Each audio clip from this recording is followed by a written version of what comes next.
बदलते मौसम की वजह से लोग काफी ज्यादा बीमार हो रहे हैं। खांसी, जुकाम, बुखार आ रहा है। एसी में रहने वाले लोग खास तौर पर उनको खांसी लगातार आ रही है। तो क्या एसी इसके पीछे बड़ी वजह है या फिर इसको हंता वायरस से भी रिलेट कर जो भ्रम है वो फैलाया जा रहा है कि कहीं ये हंता वायरस के तो लक्षण नहीं है। हमारे साथ डॉक्टर अजय शंकर त्रिपाठी जी हैं। सर, मौसम बदल रहा है, कई सारी बीमारियां हम देख रहे हैं लगातार चल रही हैं यहाँ पे, तो कहा जा रहा है कि एसी में जो लोग ज्यादा रह रहे हैं उसकी वजह से ये बीमारियां हो रही हैं। आप कैसे इसको रिलेट करते हैं?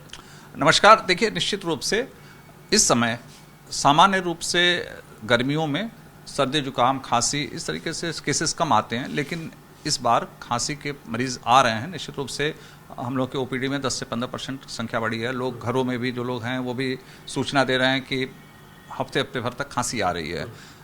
ये सब अगर पूरी चीज़ देखी जाए तो 2-3 चीज़ों पर मुख्य रूप से है। जैसे आपने कहा कि बहुत अच्छी बात की कि एसी का, एसी दरअसल क्लोज सर्किट में होता है, एक कमरे में बंद सा होता है, कोई भी हवा बाहर नहीं निकलती, क्लोज सर्किट में होता है और वो रोटेट, फिल्टर उसके कभी कोई साफ नहीं करता। एक बार अगर सफाई हो गई तो हो गई, नहीं तो पूरे सीजन में सफाई नहीं होती। जबकि नियम से है 3 से 5 दिन में, 10 दिन में उस फिल्टर की सफाई जरूरी है, क्योंकि सारा धूल कमरे का वो फिल्टर में जाके फंस जाता है और फिर वो हवा सर्कुलेट होती रहती है। तो वो खराब धूल जब पूरे वातावरण में फैला रहता है तो जिसकी भी इम्यूनिटी कम होगी, वृद्ध लोग हैं, बच्चे हैं, तो वो जाकर इन्फेक्शन फैलेगा, एलर्जी होगी और उससे धीरे धीरे बैक्टीरिया और ये सब चीज़ें, वायरस, ये सब चीज़ें आती हैं और खांसी और सर्दी जुकाम होता है। इसके अलावा इस मौसम में लोग ठंडा पानी पीना बहुत ज़्यादा है, बर्फ़, ठंडा पानी पीना, कोल्ड ड्रिंक पीना बिल्कुल नहीं करना चाहिए, क्योंकि इसकी वजह से फेरेंजाइटिस और गले में प्रॉब्लम हो रही है लोगों को।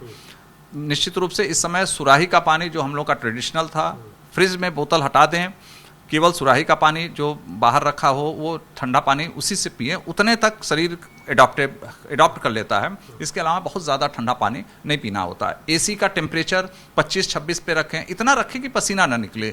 लोग इतना कर लेते हैं कि कंबल ओढ़ने की ज़रूरत पड़ जा रही है रात में, और ये सब नुकसान ही करने का काम है।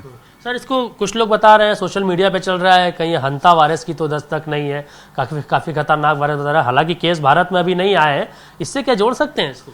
नहीं, देखिए, हंटा वायरस का जो है, इससे डायरेक्टली कोई ऐसा रिपोर्ट अभी नहीं हुआ है, लेकिन निश्चित रूप से जो हंटा वायरस के सिम्टम हैं वो सर्दी, जुकाम, खांसी का रेस्पिरेटरी होता है। वो चूहे के जो फीकल मैटर होता है, लार है, इससे वो भी फैलता है।